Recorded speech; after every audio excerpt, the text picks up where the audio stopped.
Good afternoon, everyone from India. Good morning from the other parts of the world in Canada, in Singapore and elsewhere. Uh, Thanks a lot for joining this session. I know there has been a lot which has been talked about in terms of arbitration, in terms of litigation, in terms of what post-pandemic, post-COVID issues related to technology and how dispute resolution process would work as part of the pandemic and how we will cope with those situations. I think we have come far away from those situations. In fact, it's almost an year since we have not visited our offices. At least in India, we had a lockdown announced in March 2020, and we are very close to the first anniversary celebration for that. And at that point in time, we thought that dispute resolution system would come to an halt. There would be a lot of delays in terms of issues which are to be dealt urgently, particularly in an Indian context. We were just not aware how a court system in India, which is already plagued with so many cases, almost 30 million cases pending in different courts, how they will deal with that kind of a backlog in a situation where courts are shut. But I think when we look back for 1 year, and that's what we were doing internally at NDA, not only in India, but across the world, there has been significant development in the jurisprudence concerning dispute resolution, particularly arbitration. So we thought, while we have discussed a lot in terms of how the process would work and how we will cope up with this pandemic, I think the time had come that we actually talked about the progress that we have made in the jurisprudence in last 1 year across the world. So we have an excellent panel, for you, talking about worldview on dispute resolution, right from West in Canada to London to Singapore, and we are covering a large part of Indian case law also as part of this session. So thanks everyone for joining. To introduce the panel, let me start with Nicole Diwan. He is a senior advocate, Supreme Court of India, and a barrister at 20 Essex. He has a unique, presence in international commercial disputes, particularly arbitrations. He is qualified to practice in India, Singapore, and the UK. Obviously, in an international dispute space, and for the practitioners, he needs no introduction.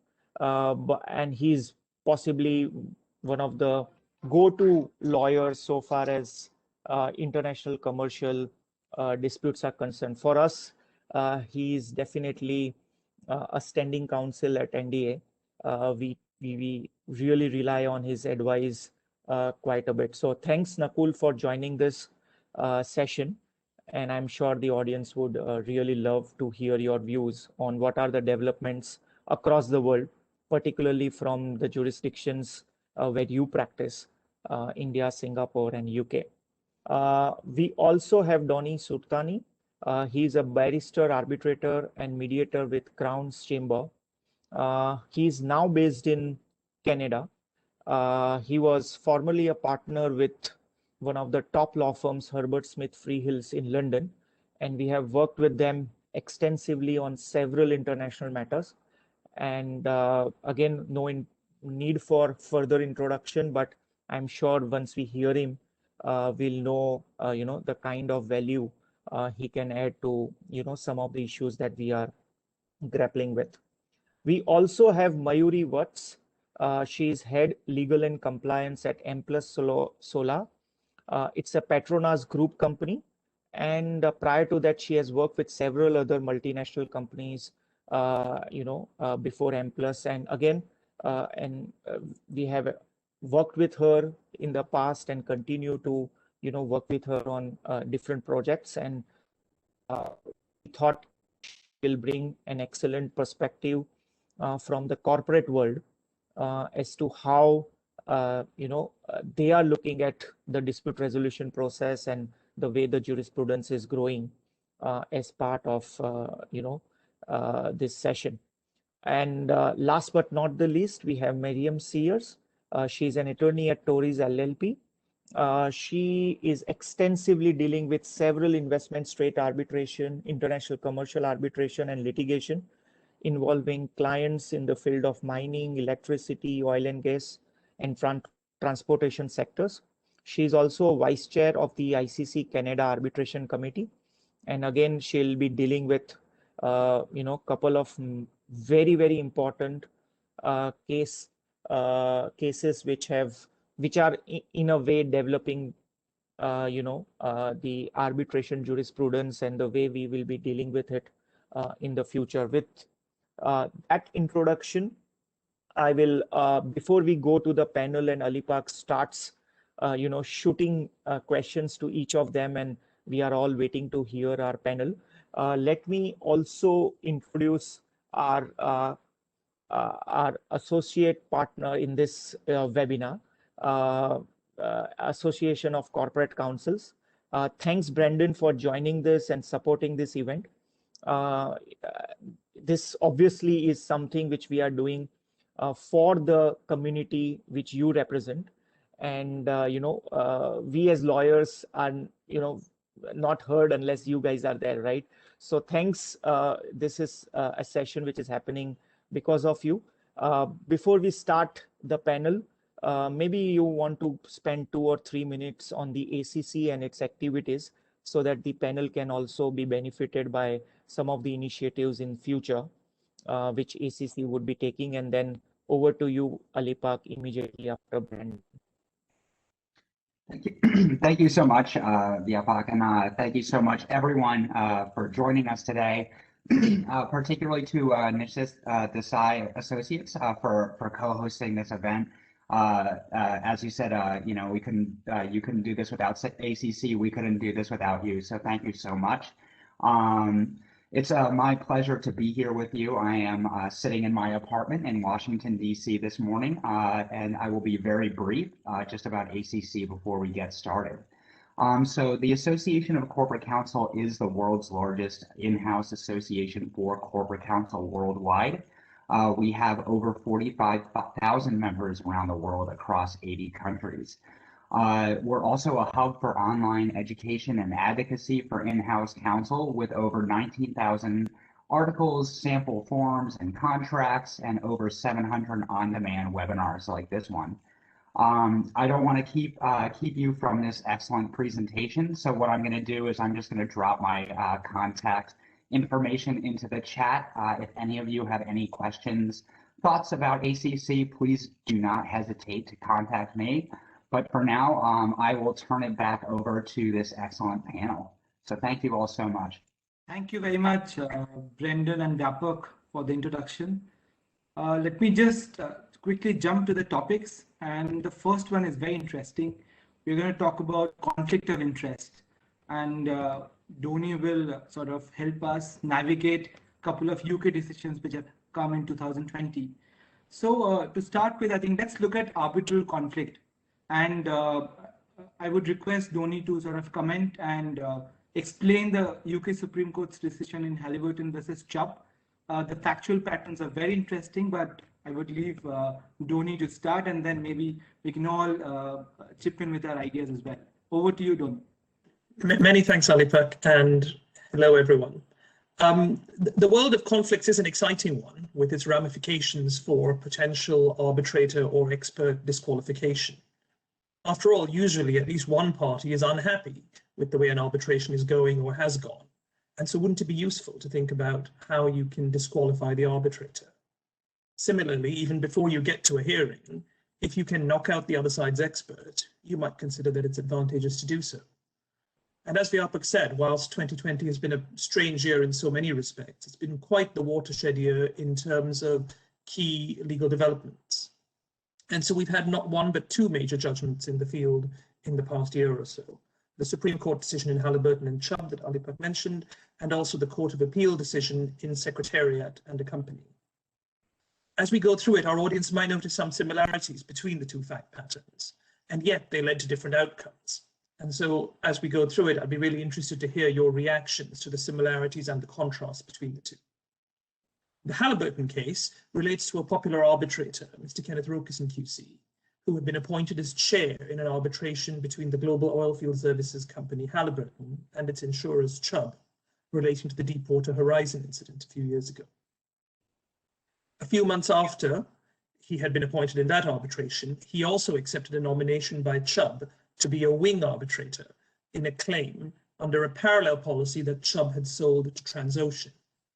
And a few months after that, he was nominated as a substitute arbitrator in a claim between Transocean and a different insurer in the same layer of insurance. Now, he never disclosed these other nominations to Halliburton, but when it discovered them, it asked him to resign.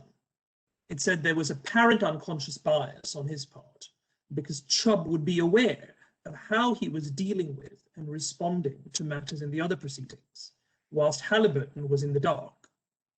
Chubb would also have the opportunity of making submissions to him on potentially similar or overlapping matters in a confidential forum where Halliburton wouldn't be aware of what was being said. Halliburton also made the point that apparent bias arose because of his failure to disclose the other appointments on a timely basis. Now, Mr. Rokeson, for his part, is credited by the court with handling the issue with great maturity and responsibility, and said that he considered that there would be no overlap between the cases if the other arbitrations were resolved on a preliminary basis. And if not, he said he would consider resigning from the other two arbitrations. Nonetheless, Halliburton was not content, and it pressed the point all the way up to the Supreme Court. And the court noted the difficulty in asking an arbitrator to give disclosure to non-parties about an arbitration process that was supposed to be confidential. However, it accepted the submission, overturning the Court of Appeal's ruling that the duty of disclosure was more than merely best practice in English law. There was a duty to give disclosures of matters that not just would, but might give rise to the appearance of bias. And so it accepted that an arbitrator would have to give disclosure of overlapping references where there is only one common party between the cases, but it would depend on the circumstances and the customs and practices of the type of arbitration in question. It noted, for example, certain types of arbitration, such as GAFTA or sports arbitrations, where common and overlapping appointments were accepted and would not have to be disclosed. But the court also accepted that a failure to disclose might constitute apparent bias in appropriate cases, but there is a need to take all the circumstances into account. On these facts, the court said that a fair-minded and informed observer would not take the view that there was a real possibility of bias for failure to disclose, for 5 reasons. Firstly, it said that at the time at which disclosure fell to be made by Mr. Rokeson, there was real uncertainty in English law about the existence and scope of the duty to disclose. Secondly, it said that the chronology of events provided some explanation for the non-disclosure. He was first appointed to the Halliburton case and appointed to the other ones later. Thirdly, it accepted Mr. Rokeson's explanation that the arbitrations might not have an overlap if the latter 2 arbitrations were resolved on a preliminary issue. And it noted that he had offered to resign if not, so Halliburton would not in fact be prejudiced. Fourthly, it noted that Mr. Rokeson had not had any secret financial benefit. Yes, of course, he was going to be paid a fee, but there was nothing secret about it. And fifthly, it noted that he had responded to the challenge in a courteous and temperate way. And so on that basis, it said, yes, he had a duty to disclose. Yes, he breached the duty in failing to disclose, but that did not amount to grounds to disqualify him from the Halliburton case. And so despite years of delay in the process, as this case worked its way through the different layers of the court system, we now finally have a conclusive answer to the duty of disclosure question in English law and some detailed guidance in the judgment on how to deal with confidentiality problems that would arise when you have the disclosure issue. In the interest of time, I'll park that one over there, and we should turn briefly to talk about the Secretariat case. This one was a little bit more bruising. The situation here was that Secretariat, one entity in the Secretariat group, had been retained as an expert by a company in relation to a dispute with a subcontractor in connection with the petrochemical project as a delay expert. A few months later, the same company found itself in another arbitration proceeding with the project manager on that project. And on that subsequent arbitration, the other side, the project manager, appointed a different Secretariat entity to be its quantum expert. Now, there were issues common to both disputes, principally as to whether certain drawings produced by the project manager in arbitration number 2 had actually contributed to the delays that were being argued about in arbitration number 1. And so in the first arbitration, the company in question retained Secretariat first. And then later down the road, when the project manager in the second arbitration sought to retain a quantum expert from a different Secretariat entity, a conflict check was run, the potential conflict was identified, they approached the company and they asked whether there would be an objection. Secretariat took the view that it wasn't a real conflict. And they said no.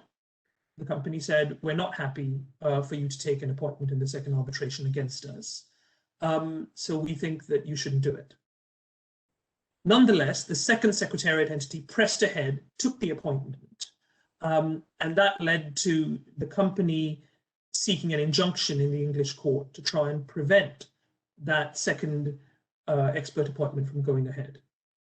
That then went all the way up to the Court of Appeal, which heard arguments about whether an expert owed fiduciary duties to its client in connection with the appointment. And Secretariat essentially said, no, there cannot be fiduciary duties because the expert's primary duty is a duty of independence and a duty to the court or tribunal. And so that's just inconsistent with the notion of a fiduciary duty to the person who appointed you. The court didn't accept that. The court said that a duty of independence was not inconsistent with the duty of loyalty to one's own client, since the best service that an expert could give to its client was to be independent and reliable in the eyes of a tribunal. Still, it preferred not to decide the case on the basis of a general fiduciary duty and relied instead on the no conflicts clause in the retainer letter itself on a contractual footing. And it held that that clause didn't only bind the individual Secretariat entity that was being contracted by the company, but it also extended to affiliated companies in the Secretariat network. It also found that the conflict could not be cured by information barriers alone, because it was not just a confidentiality issue, it was a loyalty issue. And so the lesson there seems to be that if you're adopting a one global firm approach as an expert firm, you should be ready to be treated as a single firm for the purpose of conflicts. Now, there were also a few sharp jabs taken at Secretariat and at experts generally in the judgment, but again, I'll leave that for now. Anyone who's particularly interested, please feel free to drop me a line. But overall, we see some parallels and contrasts here, where the same arbitrator is appointed in two parallel references. He's not asked to resign from the second ones. But when two experts in the same group, not even the same expert, two experts in the same group are appointed to act for different parties in overlapping arbitrations, the second expert is prevented from taking the appointment by injunction. And yet this can perhaps be explained by the differences in approach. In the arbitrator's case, he dealt with it with grace and maturity, it seems, and offered to resign from the Transocean cases if they went past preliminary issues. By contrast, in the Secretariat case, they identified the conflict, they asked permission, and perhaps proved the old adage, it's better to ask for forgiveness than permission. They asked permission, and when they were told no, they pressed on anyway. And then in the litigation, they took some rather technical and unattractive arguments to try to defend their approach. So hopefully that gives a good overview for now. There's lots more we can say, but I'd love to hear what others' reactions are. Thank you very much, Dhoni.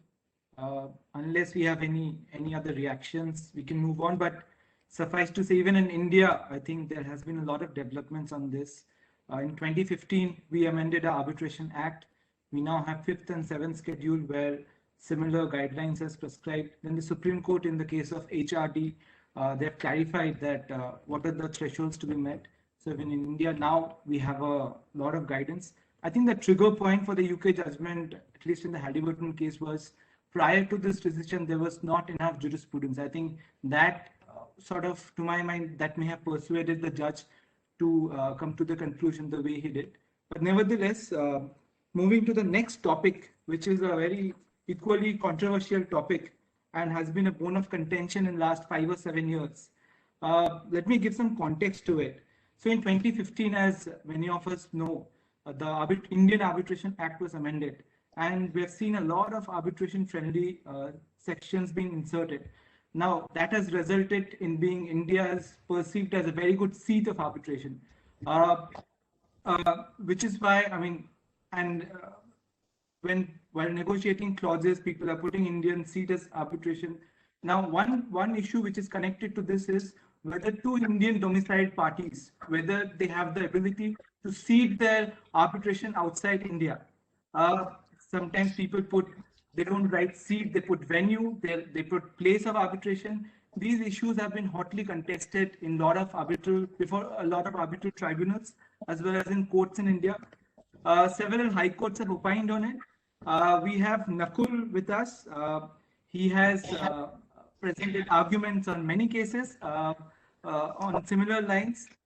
May I request Nakul to throw some light on the various high court decisions which have come in last couple of years and explain the position of law. Great. Thank you, Alipak. And I mean, before I start, thank you, NDA and Brendan, for organizing this webinar. I'm assuming that I can be heard, but if for some reason I can't, please put it in the chat box, or somebody can just inform me that I can't. Alipak, I think you made a very relevant point.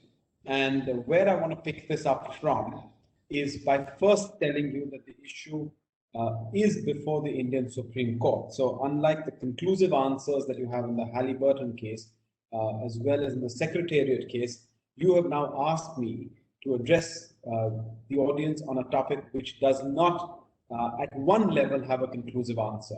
I would like to believe otherwise, for the simple reason that some of the judgments that I will make a reference to would, in my view, suggest that there is a conclusive answer, but this is a matter that is going to come up for hearing sometime in April 2021.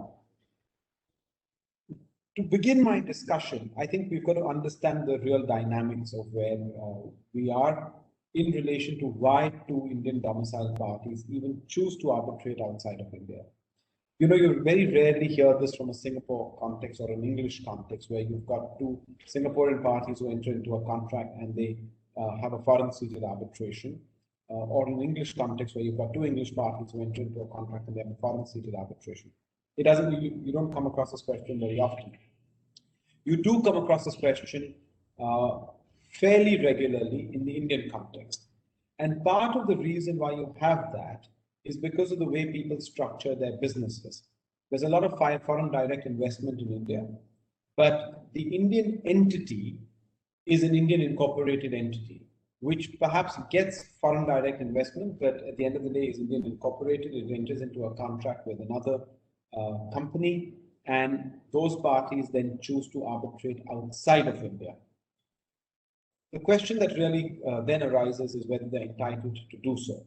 And there are two facets that you need to understand when you look at this question. One, can you choose a foreign-seated arbitration? And two, can you choose a foreign governing law? So can parties turn around and say that, well, we're two Indian incorporated companies, but we want English law, or we want Singapore law, or we want New York law to govern our contract? Now, it's interesting when you look back at the history of Indian arbitration. You're right that we've started becoming very pro-arbitration from a jurisprudence point of view from you said 2015, I would take it a couple of years back to 2012, when we had a decision by the Supreme Court in a case called Balco. I think a lot of people who understand Indian arbitration law are very familiar with it. But let's circle back a couple of years before that. Let's go back all the way to 1999. When India had just about incorporated the new Arbitration Act. Well, at that time, the court was still hearing cases under the old Arbitration Act, and under what is called the Foreign Awards Enforcement Act, which was in fact a copy of the New York Convention. And even at that point of time, the Indian Supreme Court had actually taken a very pragmatic view in a decision called Atlas, where it was a foreign-seated arbitration, and it was one Indian party which wanted to enforce the award against the other Indian party. The assets were lying in India, and it began enforcement proceedings. The resistance there was that it's a foreign-seated arbitration. Two Indian parties could not have arbitrated outside of India, and the matter goes to the Indian Supreme Court, and the Indian Supreme Court said, well, we're sorry, we're not going to accept that argument. And it's interesting the way the Indian Supreme Court dealt with the issue. It effectively said, and I'm going to quote from this decision, it said, it was submitted that Atlas and Kotak, which are the two parties, the warring parties there, the parties between whom the dispute arose, are both Indian parties, and the contract which had the effect of compelling them to resort to arbitration by foreign arbitrators and thereby impliedly excluding the remedy available to them under the ordinary Indian law should be held to be opposed to Indian public policy. And relying on Section 23 of the Indian Contract Act, which is a statutory provision which prohibits parties from entering into a contract which violates public policy, an argument was made that the arbitration agreement by itself was void. If it was void, naturally an award which was rendered on the basis of that arbitration agreement would be void. And the Indian Supreme Court refused to accept the argument very simply on the basis that this was a conscious decision taken by two Indian parties.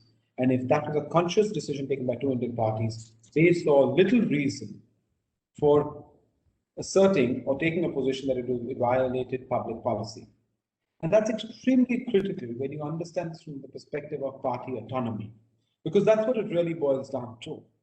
It's not a question of saying India is improving significantly as a seat of arbitration. It's not a question of saying, well, Singapore is a very sophisticated seat of arbitration. The question is, if there are two parties and they want to have their dispute arbitrated in a different seat, then why should you stop them from doing it? That's what parties want. And I think that's the absolute fundamental aspect which has to be considered. Now, you've got other decisions of the High Court which have accepted this position.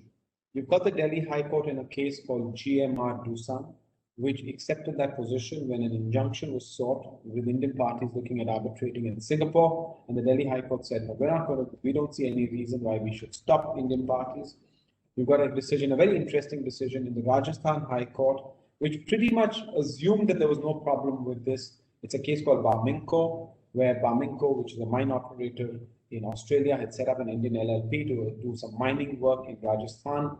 And the High Court proceeded on the basis that there was nothing wrong with having a Singapore arbitration, and proceeded, in fact, at the first stage to, in fact, grant an injunction restraining the invocation of a bank guarantee in support of the arbitration proceeding.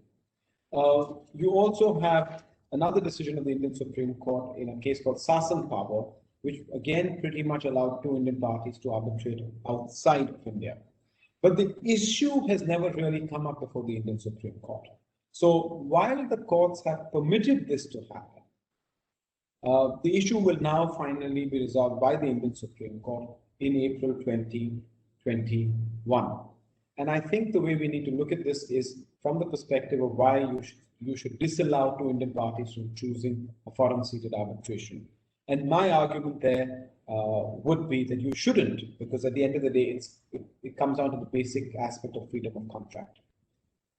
The second part of the question, I think, is slightly more interesting.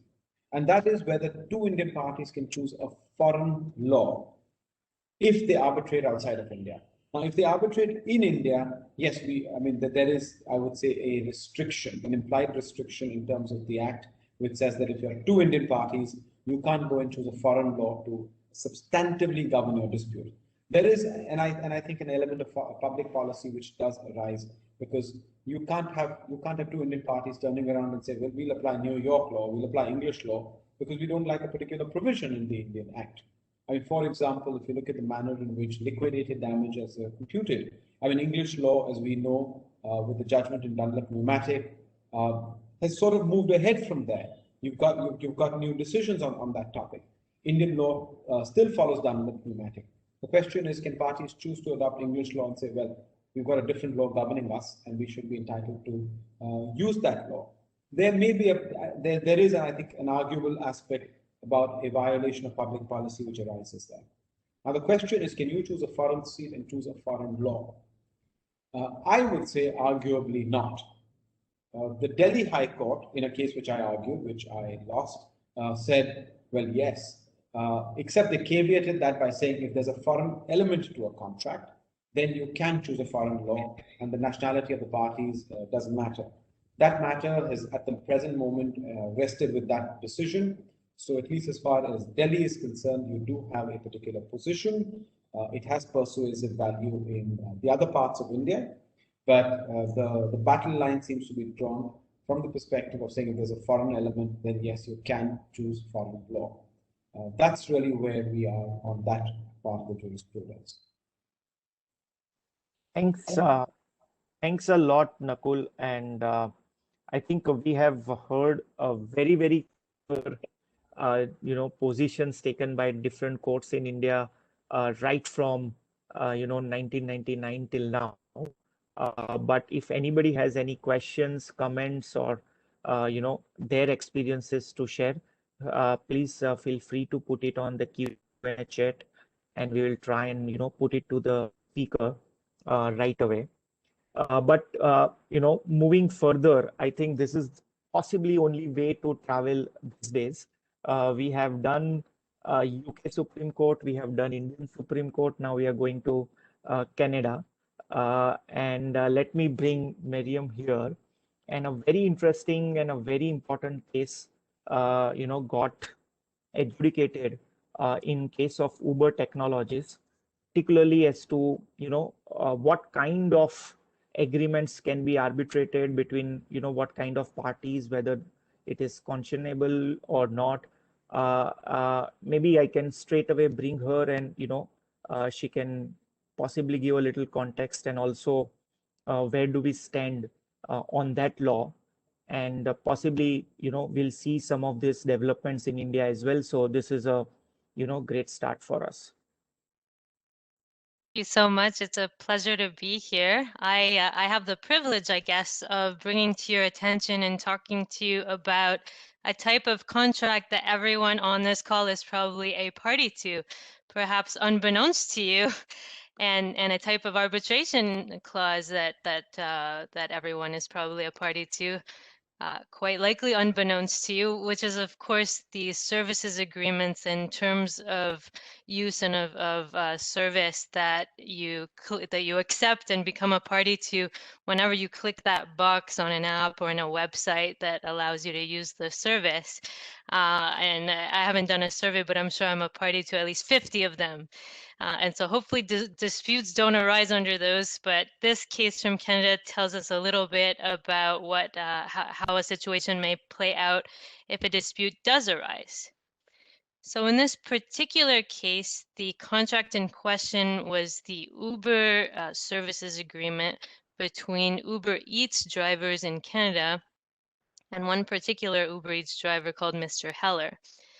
And so Uber Eats is the delivery service where it operates like that in many jurisdictions around the world, where the drivers pick up food from restaurants and deliver them to your home for a fee. It's a modest fee usually, and so so these types of jobs, whether it's a job is actually the very issue in the case, but these types of arrangements are not high dollar value or highly remunerated arrangements, and so it raises interesting issues about that. And when you have parties contracting in accordance with a standard form, a transaction that is relatively modest in size, and what happens when that leads to disputes. And so Mr. Heller brought an action, a court action in the province of Ontario in Canada, asserting that actually he's in fact an employee of Uber. And this is a trend that Uber and other technology companies have faced in many jurisdictions around the world, in what's called the gig economy, where you have individuals agreeing to provide a service on a kind of as needed or on demand basis If they do that for enough of a portion of their day or their week, does that qualify them as employees? That dispute is actually being fought in a great number of jurisdictions around the world. So this was the Canadian version of that. And the significance of that for Canada anyway would be if he's an employee, or if the drivers of Uber are employees in general, pursuant to the Employment Standards Act, then they're entitled to be paid the minimum wage based on their hours of work and other benefits like vacation pay and things like that. So there would be a monetary compensation owed to him if he were in fact an employee. So he started this action, and as you might imagine, it would be for a relatively modest amount of money, so it wouldn't typically make sense to bring an action for that amount of money, except for the fact that in Canada we have class actions procedures. And what a class action procedure under our system means is that you can have an individual bringing an action on their own behalf, but also on behalf of an entire class of people that don't have to show up and actually agree to be part of the class, but rather meet a definition or qualifications that are set out by the claimant themselves, and then ultimately certified by the court if the matter is allowed to proceed as a class action. So in this case, Mr. Heller brought or attempted to bring a class action on behalf of not only himself, but all Uber and Uber Eats drivers in Canada for a defined period of time. And so this converts the matter, as you might imagine, from a tiny little matter involving one driver to an action, a potential class action worth tens of millions, if not more, of dollars to Uber. So it becomes a very significant case. And just for context, because this may be a bit of a unique type of procedure, the way that this kind of case would usually play out is there would be a certification, what's called a certification motion, before the court as one of the first procedural steps in the class action. And that's where the plaintiff's counsel makes the case that the case should in fact proceed as a class action. And one of the key elements of that is whether there are common issues that are, if decided, could significantly could render the proceeding much more efficient for being pursued as a class action versus individual actions. So in this case, the argument would be it's possible to determine on a class-wide basis whether this type of arrangement qualifies as an employment relationship, and so therefore the matter should proceed as a class. Now the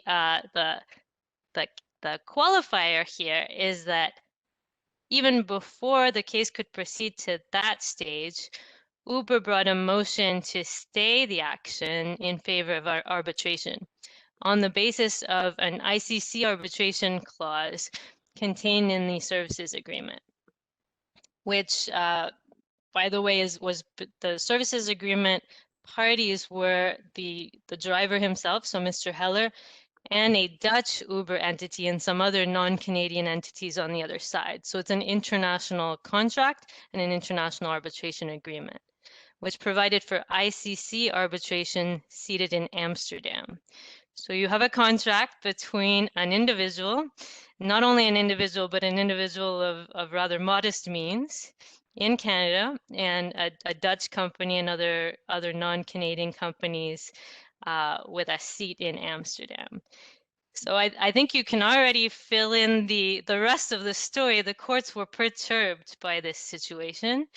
And despite the fact that actually Canada, so all jurisdictions in Canada have adopted the UNCITRAL model law on international commercial arbitration, we've been an extremely, I would say, arbitration-friendly jurisdiction for many, many years.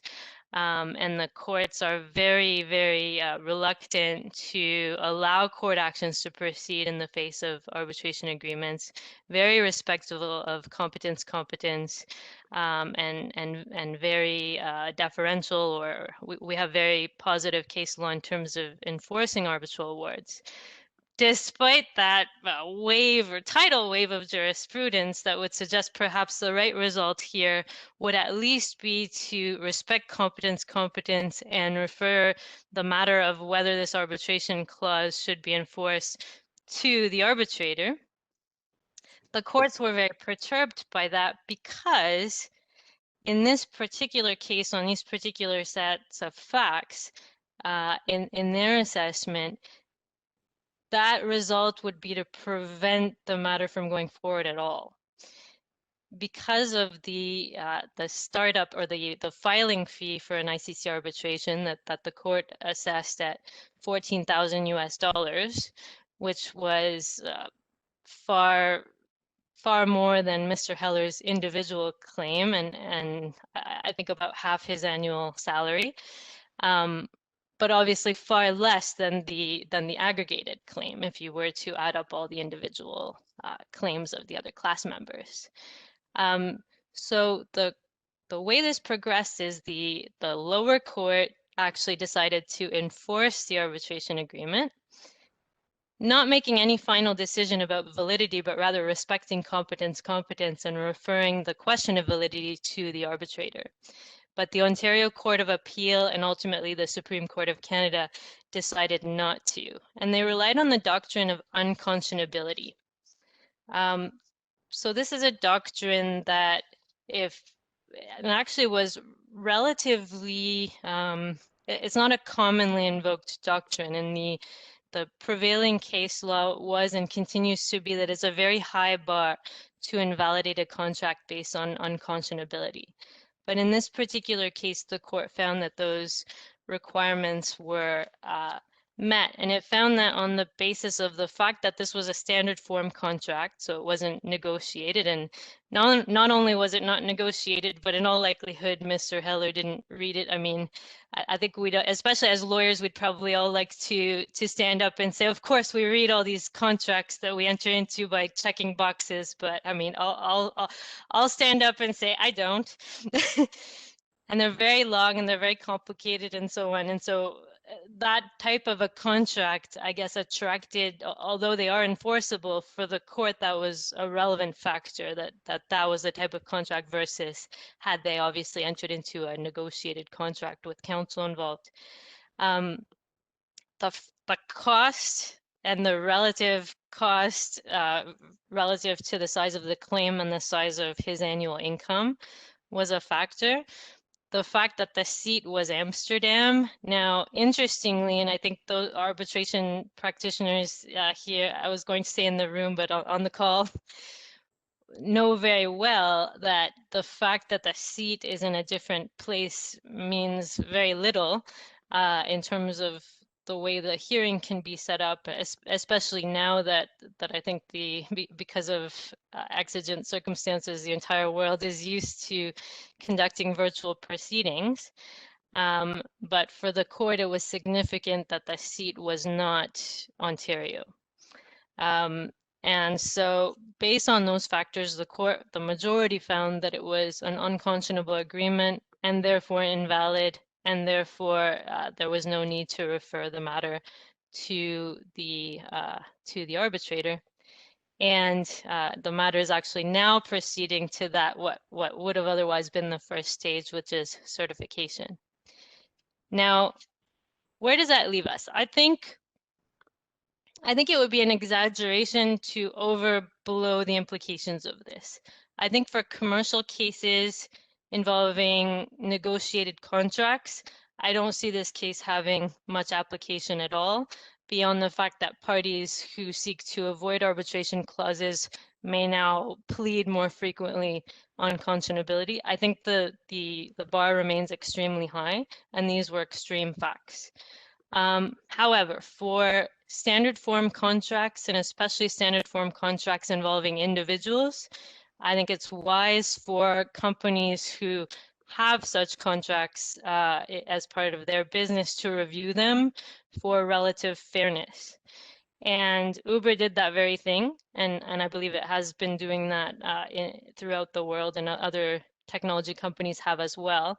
And the current version that applies in Canada has an arbitration clause that says that the seat of the arbitration is the location of the driver's residence, and that the fees for which the driver is responsible at the outset, and so the lodging fees, the filing fees, are limited to the cost of the equivalent of the cost of starting a court action, so that it can't be said that the arbitration is any more expensive. Uber covers the balance, and obviously the ultimate allocation of costs is the arbitrators. So a creative solution, and I guess it'll remain to be seen what the courts would do with that situation if confronted with it. I think based on the Supreme Court of Canada's reasons, that would have been just fine and enforceable, because they really focused on those specific factors. So I guess my last thought to leave you with is this whole situation raises an interesting question for me, which is, are we limited to these two extremes? On the one end, a Canadian class action, which I can tell you is very protracted and expensive and is not likely to result in any payment to Mr. Heller or anyone else in the short term, if it does proceed to being certified as a class action, on the one hand, and some may say relatively expensive arbitration proceedings on the other hand. Or is there another solution? And I would suggest that there are other solutions that are available if smart people around the world put their heads together and think about how can we design dispute resolution systems that are just as disruptive to dispute resolution as the technology companies whose contracts are at issue here disrupted the industries they disrupted. So Uber with the taxi industry, Airbnb with the hotel industry, and so on and so on.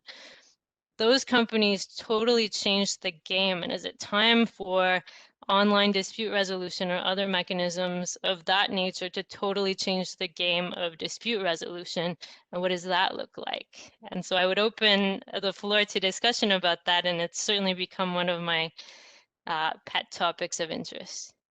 Yeah, thank you. Thanks a lot, Miriam. I think that was very, very interesting. And as you rightly said, that while it seems this may not apply in the normal commercial arbitrations that we deal with, but it will definitely apply to many, many businesses the way they are growing. And we'll obviously discuss as we go forward on today's session. But let me quickly bring in Mayuri here. And we have been discussing about pandemic for the last 1 year on several sessions. Corporates have gone through the situation in many cases, what we would call it as force majeure for a lot of business operations for these companies. So Mayuri, what is your experience on this? Are you seeing a lot of disruptions in your operations leading to force majeure conditions and claims coming either ways, or are you seeing people dealing with this more pragmatic and moving on, and do you see any different approach than what it was in 2019 versus now? So thank you, Vyapak. I would slightly digress from what other panelists have been talking about and would like to highlight a few challenges the in-house community has faced in the last year, which was mainly to prevent as many disputes as we could. So I'm sure the in-house fraternity who are attending this session will agree with me when I say that the business functions who exert unnecessary pressure during normal times on their in-house lawyers to get the contracts executed just to close the deal would expect the same legal department to find an immediate remedy out of the same hurriedly closed contracts should there be an unexpected event like what we faced last year. We had a lot of, I would say, such vibrancy to face in the entire 2020.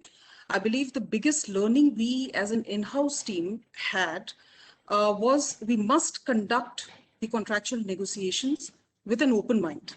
as the circumstances that may have existed at the time of contracting may not remain the same during the implementation phase. So one good example, as you have rightly mentioned, would be the force majeure clause.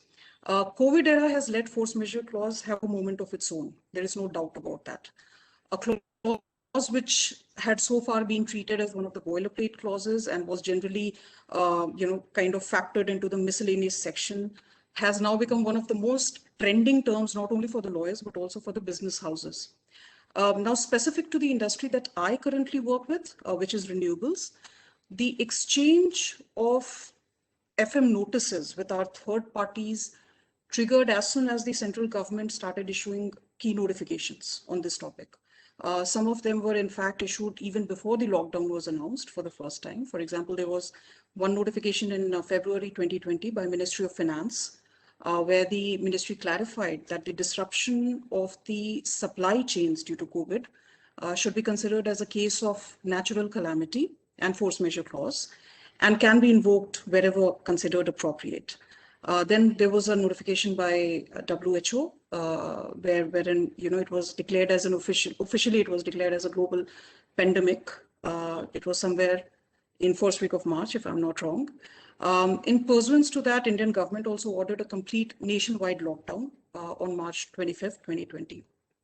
Then MNRE issued certain guidelines in April 2020, where it declared that the renewable energy implementing agencies may grant extension of time for projects under construction, equivalent to the period of lockdown, and also offered an additional 30 days for the normalization after end of the lockdown. So this was a blanket extension, and there was no need for a case-to-case examination.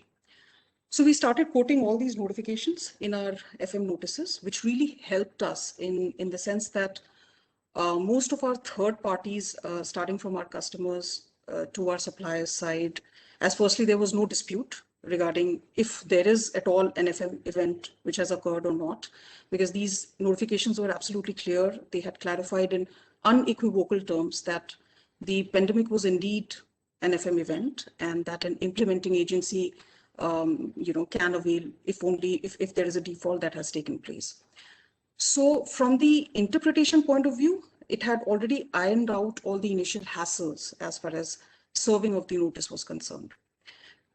In addition to these notifications, I would say the stand taken by some of the Indian courts also helped us a lot when we were dealing with our third parties. For example, there was this case, Standard Retail versus GS Global Corporation, which the Bombay High Court had passed a decision in April 2020, where the petitioners were importers of steel who claimed that bank could not invoke LDs due to FM event. The Bombay High Court clearly held that the supply of steel in this case had already been completed, and FM did not affect the banking transactions in any way. So there was no way the payment should not have been made. So we quoted this case law to all our customers who were trying to take the same plea and were trying to avoid paying us. It really helped us a lot there. Similarly, if I can give you another example, Delhi High Court decided in one more matter, if I remember it correctly, it was Indrajit Power Private Limited versus Union of India. Again, it was held somewhere in April or May in 2020, where the petitioner sought to prevent encashment of the BG and requested a renewal of the BG that was set to expire. They also prayed for an extension of time to complete the pending project after the BG would have gotten renewed. However, the court found that the default was existing much before the lockdown. In fact, the petitioner had been failing to meet their target since April 2018. And despite an extension of 12 months, they had continued to default as far as their obligations were concerned, and they were just trying to take an advantage of the situation.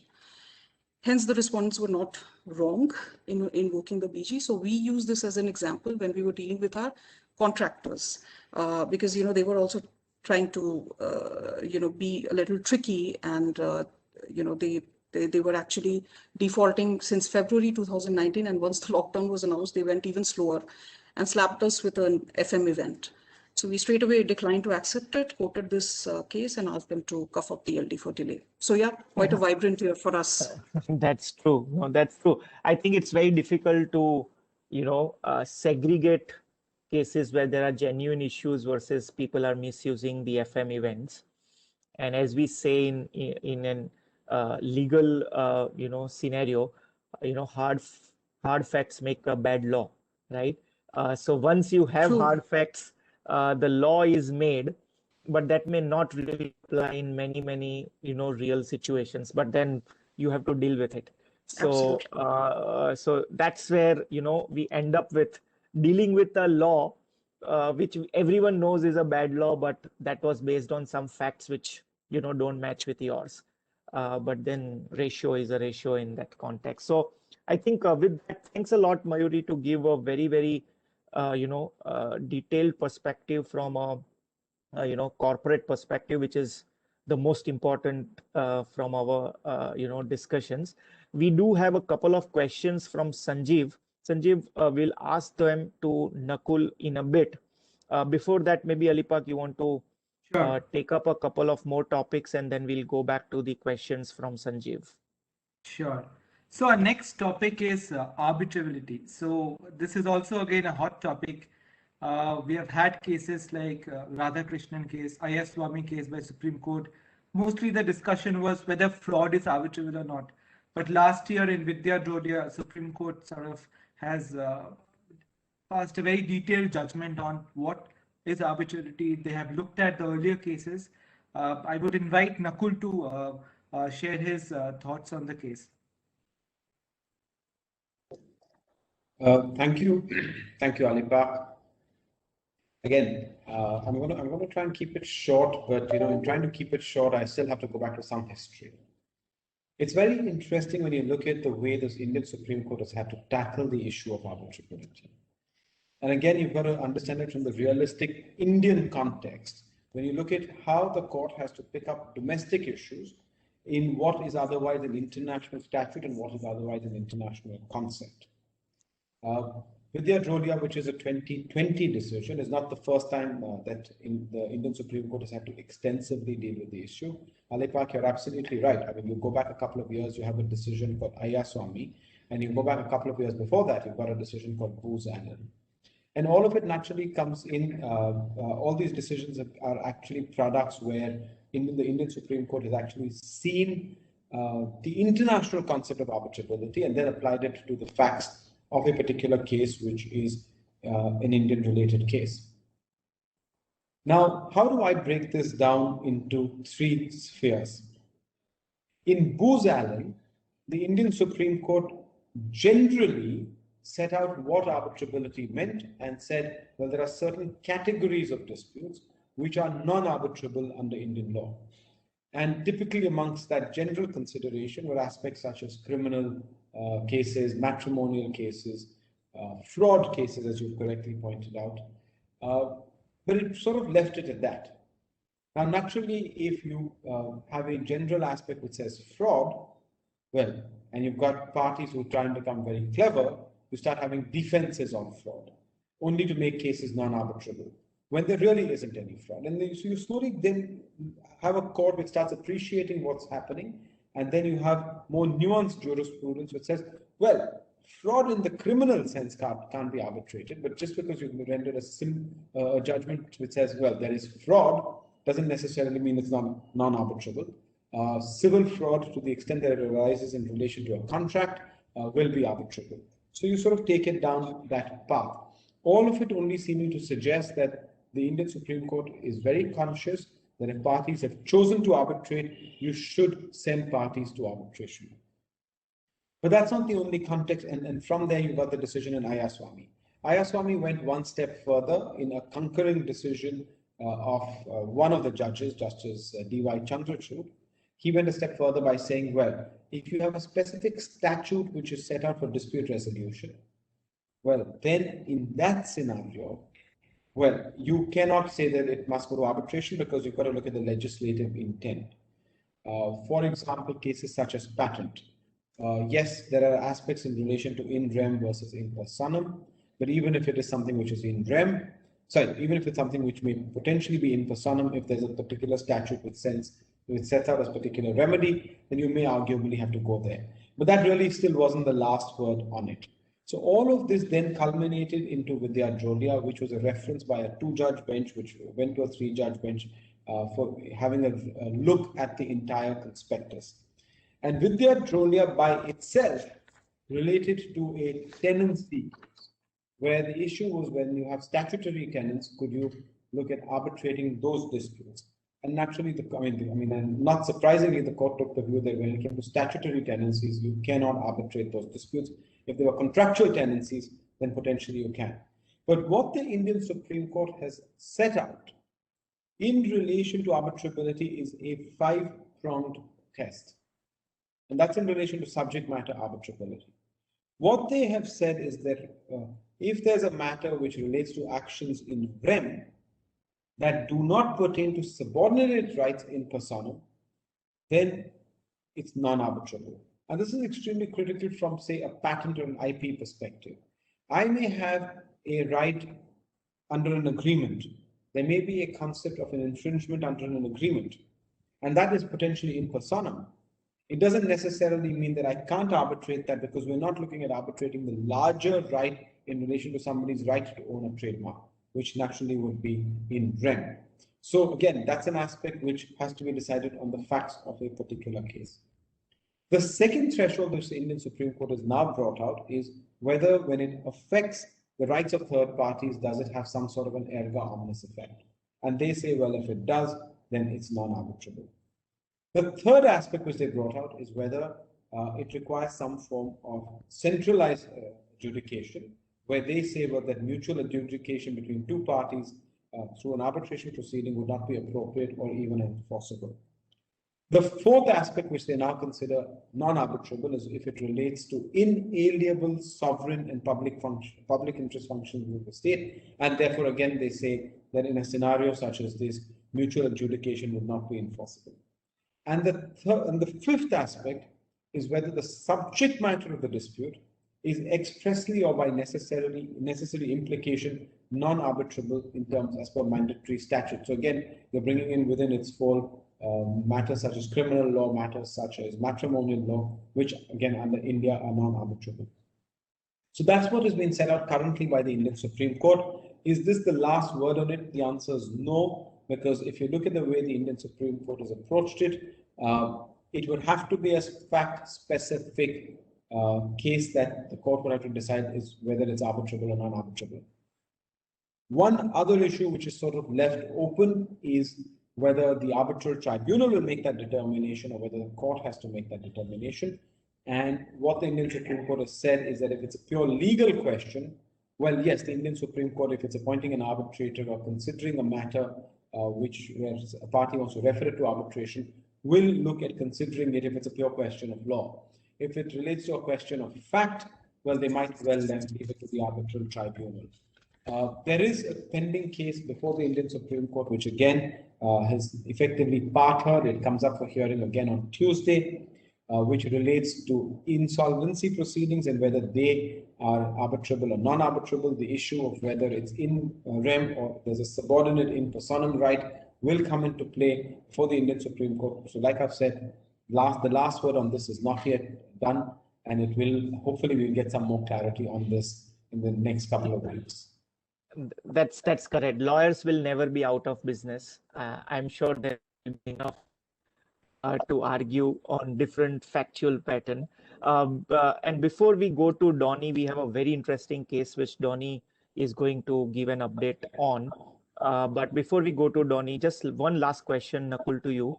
There is a follow-up question on the two Indian parties. The question from Sanjeev Thakur is one question regarding seat and governing laws.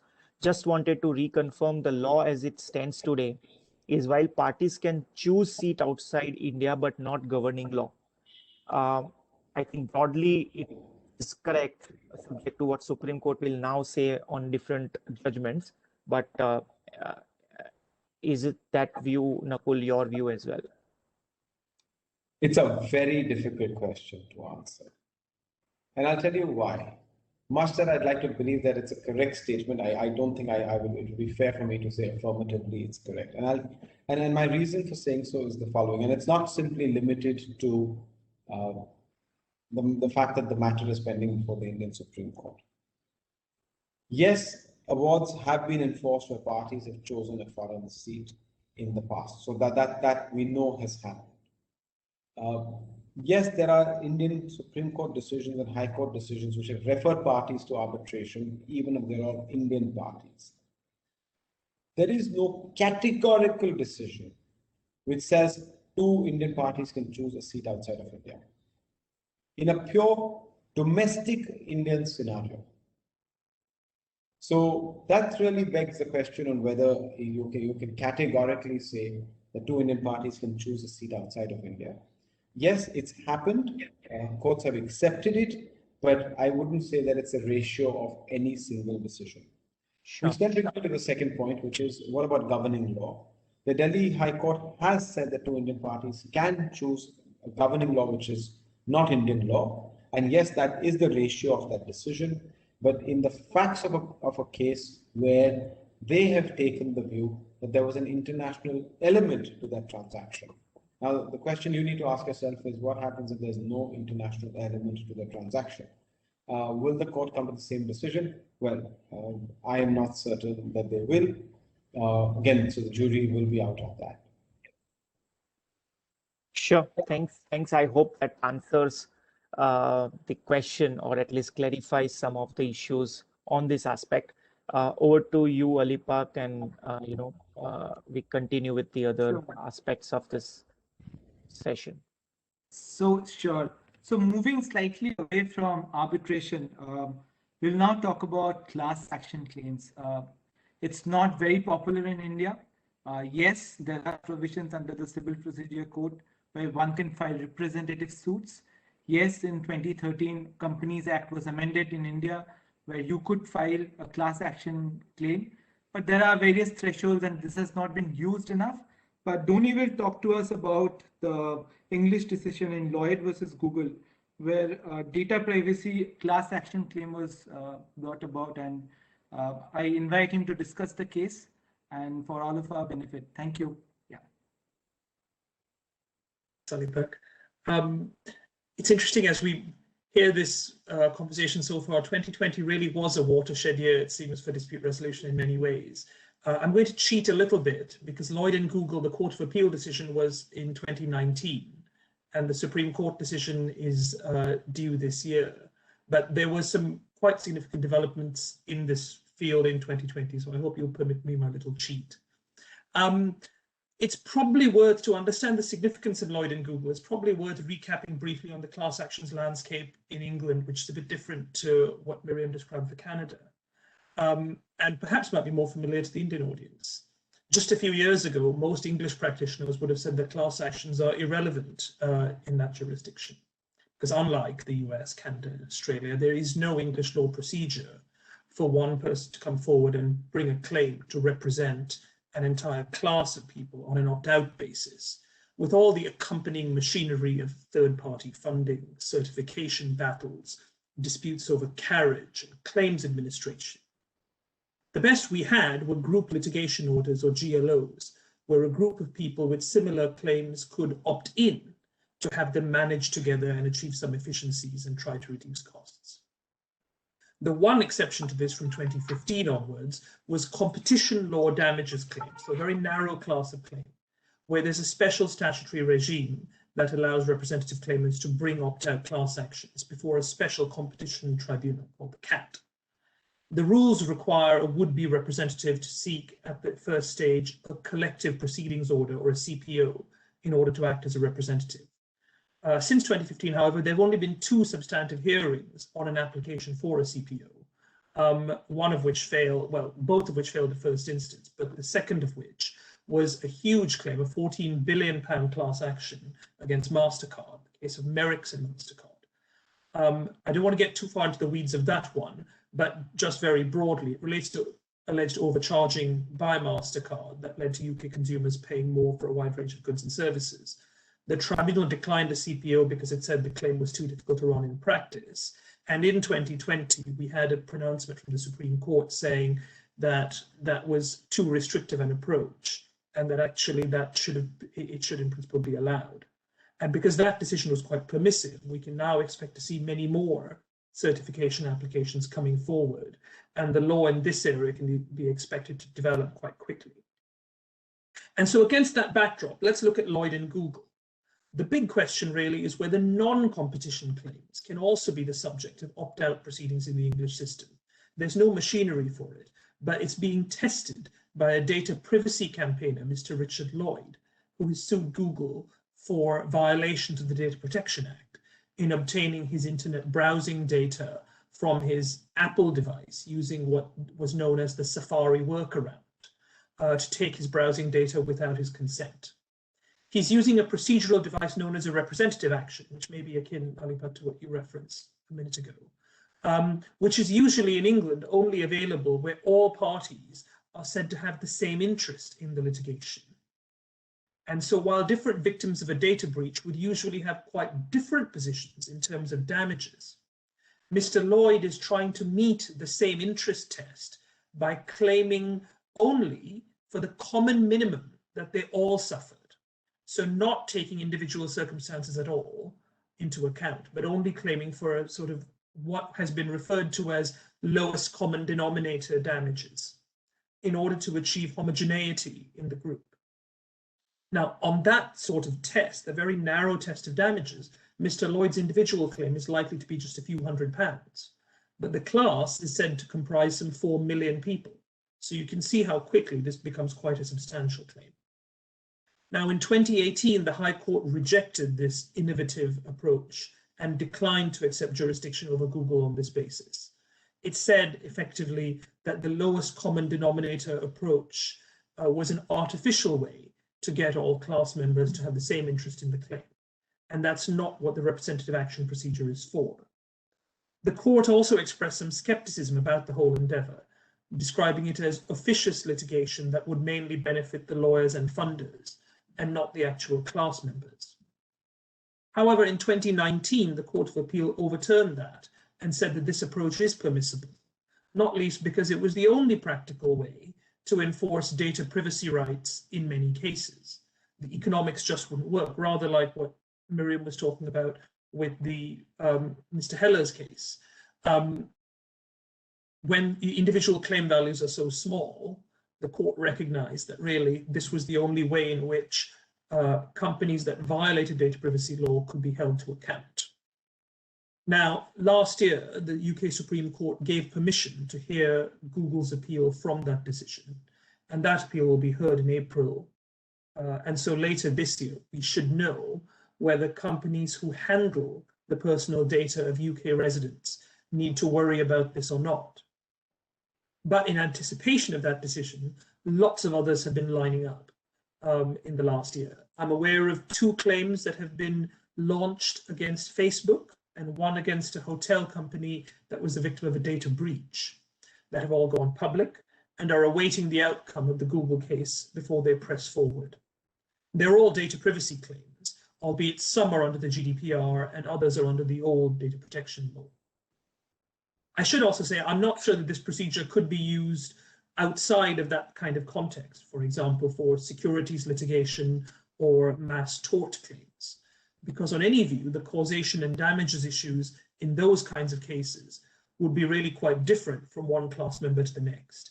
So it's difficult to see how a class representative could try to define a lowest common denominator damages kind of approach. But post GDPR, data privacy has lots of corporates worried and is keeping them up at night. And I dare say that actually more than big business to business disputes, what large corporates are worrying about is these kinds of cases that have very small individual values, but could potentially apply to large groups of people. And their aggregate value is seriously threatening to the company. And also, quite often, the ratio of the claim is not some individual past act of misconduct, but actually an attack on the business model of the defendant company, especially new tech companies, whether you are attacking a gig economy or a new sort of Airbnb type model, or in some of the claims against Facebook, for example, attacking the very notion of social media sharing and questioning whether that is consistent with data privacy law. So for now, all eyes are on the Supreme Court for next month, and we'll all be watching this space with interest. Sure. Thanks a lot. Thanks, Ronnie, for that update. And maybe if I go back to Mayuri, and I know you have been listening to huge amount of jurisprudence on disputes across different sectors, across different issues on litigation, arbitration. But from an corporate perspective, you know, as a GC or as a legal role in a corporate, as you rightly said, the first focus is to dispute avoidance, or at least try and not disrupt the business through some of these issues. Pandemic obviously brought in different challenges in that area. So if you can give your perspective and experience on how do you see future here, right? Are corporates looking at different modes? Even Miriam talked about online dispute resolution. We had the Singapore mediation convention, last year, and mediation is getting very popular. But from your perspective, what do you see the future so far as these matters are concerned? Sure. So I think the year 2020 has made it very clear that as an in-house legal team, we need to be more creative and resilient if at all we want to walk along with the business team. Now things are moving really fast, you see, with government introducing new notification for every sector almost on a daily basis. And each time there is a different set of schemes to deal with the situation at hand. So a lot of thinking outside the box or pulling up the socks kind of an attitude is required, particularly at an in-house counsel's end. So reading the contract, interpreting them, explaining them to the management on how to implement these guidelines is what kept us busy last year. And my view is I anticipate will continue, to a large extent this year as well. So as head of the legal function, we really had to train our respective teams to rise to the occasion and be on top of all the happenings, not only in India, but across the globe, wherever our businesses operate in. So from my experience, I can tell you that we had to constantly juggle with taking lead in tracking the regulatory and government notifications on the dispute resolution front, what's happening, what are the stand that the courts are taking, prepare a tracker on the business continuity plan. In the sense, we had to see what our contracts stated in terms of termination if, suppose, the FM event continues for a certain period of time. If I'm not wrong, we had to review not less than 300 contracts, including, of course, it was limited only for a limited review related to extension of time, material adverse changes, etc., etc. Then we went along training our business teams as well. And surprisingly, we found them to be extremely interested in knowing the contractual concepts, how to communicate while writing to the third parties, and lest they end up writing something that they shouldn't. I would also like to mention a few things which, in my view, need to be taken care of, as soon as possible, particularly from an in-house perspective. One is definitely data management and process. I cannot emphasize enough on the importance of document management, specifically from the dispute resolution perspective. For example, when we started sending the FM notices, we got a lot of pushback initially from many ends stating that how this is not an FM as a default had taken place way before lockdown. It was only with the help of adequate documentation we could prove how it was or was not an FM case. Even the external lawyers and law firms are, I see them so pleased if we are good with our document management system. Another very important thing which comes to my mind is to conduct a post-COVID health check. What I mean to say is, since the peak of COVID phase is over, hopefully, we really need to conduct a thorough introspection of all the critical operational and administrative decisions that we would have made during this crisis, because I'm sure a lot of decisions would have been taken on desperate need, desperate measures basis.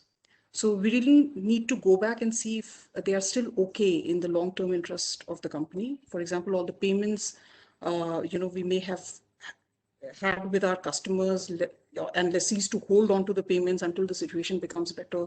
So what exactly were the terms when these liberties were given, so on and so forth. So yeah, in short, I would say, it's time to get up particularly for the in-house team. Sure. Thanks a lot. We also have questions from Somit Singh, but I guess Miriam has, helpfully already answered on the, Q&A window, and that helps Somit to address his comments. But bringing back Miriam here and what Mayuri said and some of the updates about what Nakul talked about the Indian law, and also Donnie talked about the UK. Miriam, any thoughts you may want to explain, Somit, or some other aspects that you heard from Mayuri or Nakul? Well, obviously a lot of different topics being raised, but I guess I would go back to my last point, which is that I think it falls upon all of us as arbitration and dispute resolution practitioners and in-house counsel and corporates generally to really take a hard look at how we do dispute resolution in a global context. Disputes now more than ever do not need to be confined within borders and often aren't. And so I think that context forces all of us to rethink the very foundations of these systems that were developed in an extremely different context.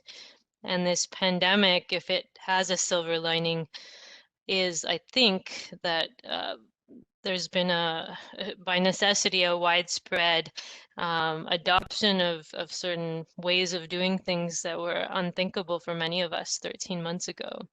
And so I think it falls to all of us to just take this opportunity to reflect on how we do things, whether legislative reform needs to happen in various countries, whether contracts need to be reformed, particularly technology contracts, but not exclusively. And just think outside the box to make sure that we are using these developments and the lessons learned in order to improve access to justice and reduce costs and make dispute resolution better. And I think now's the time to do it in light of everything that we've lived over the last year or so. Yeah, no, sure. I think we are coming very close to the end of the session, but the other point that we also wanted to discuss from the Indian context is the whole development of emergency arbitration.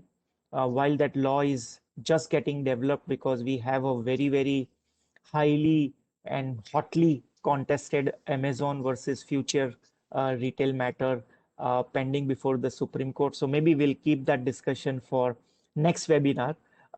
So that's like a teaser in that sense, and hopefully the participants would join that as well. Also, if there was little time, I would have discussed a little bit more on the business insurance cases which UK courts have come up with in terms of, what would, business insurance look like from a force majeure perspective, and the losses that businesses have suffered during pandemic. But again, I think there is so much development which has happened around the world.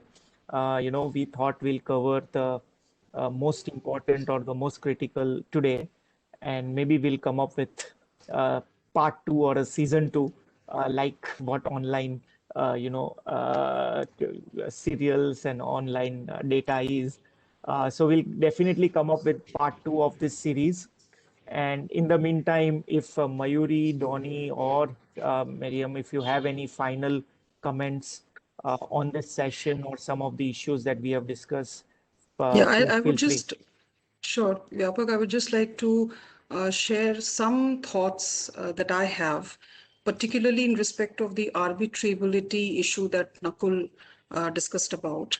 If we look at it from a positive perspective, the court's finding in favor of arbitrability of the tenancy disputes and fraud, it clearly shows the confidence that courts have reposed in the arbitral process. However, as an in-house lawyer, I'm a bit skeptical on the implementation side of it because, the Supreme Court's finding on the arbitrability of disputes capable of being referred to DRT appears not to be so perfect in my view. As everyone knows that, the banks and NBFCs are already overburdened and they have been very regularly resorting to arbitration as being obviously a quicker and more effective form of dispute resolution. So it is not very clear to me from the court's decision as to why, if a bank or an NBFC chooses to elect for such a remedy, then an arbitral tribunal cannot exercise jurisdiction, particularly when there is nothing in the DRT Act which prohibits it. So that's a thought that I have in my mind. And also with regard to the tenancy issue also, because I deal with a lot of land related issues where the ownership is fragmented and we end up dealing with local farmers who do not even understand the concept of arbitration. So obviously if there would be a dispute and we do not agree on the same arbitrator, for them, it would be a huge thing if they have to just approach the court only to get the arbitrator appointed. So probably we need to test these practical difficulties as well in the light of the recent developments. No, that's you have made a very, very valid point. In fact, there are certain states, including like Maharashtra, where you have, different rent control laws. And that's what will fully, as I said, there are quite a few questions, irrespective of so much of jurisprudence right at the Supreme Court level across the world. And I hope, as I said, and I think Nakul also alluded to it, that this is not the last word. There will be many, many factual scenarios which would have to be interpreted in this context. And, while business has to run, I think I'm sure the legal community will also learn how to support that and see how things progress. With that, I think I would call this session to an end. We are already 1.5 hours. The participants have, heard us quite a bit. As I said, there are few questions unanswered, but we'll definitely come back on that. With that, maybe Doni, if you have any last word on this, otherwise we'll close this session. Nothing sort of substantive from me. Thanks so much, everyone. Thank you. Thanks a lot, everyone, for joining. Thank you, Alipa. Thank you. Thank you. Thank you, Brendan, for hosting this along with us. And thank you, participants, for joining.